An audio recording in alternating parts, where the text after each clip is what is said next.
mi ta jọ lọ sí school ilé ẹ̀ ní Akínládé ń gbé l'Abẹ́òkúta kódà ó tẹ̀nú wò mọ̀ pa Akínládé máa contest nígbà tí wọ́n ti ra bulletproof car tó máa lò níjọ́ náà lọ́hùn ìmọ̀ àti bọ́ yẹn àjọ ìmọ̀ àti pàdé mi àjọ lọ sí Abẹ́òní so because 2019 mo lọ cover election Ogun State ní February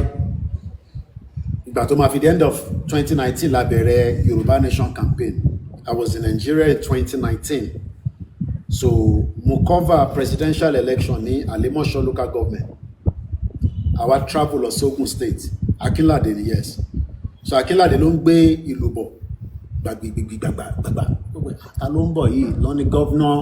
ẹni tó fi campaign mo kí ẹ jáyé máa gbé ẹni tó ń wà ń bẹ̀ wọlé Yorùbá freedom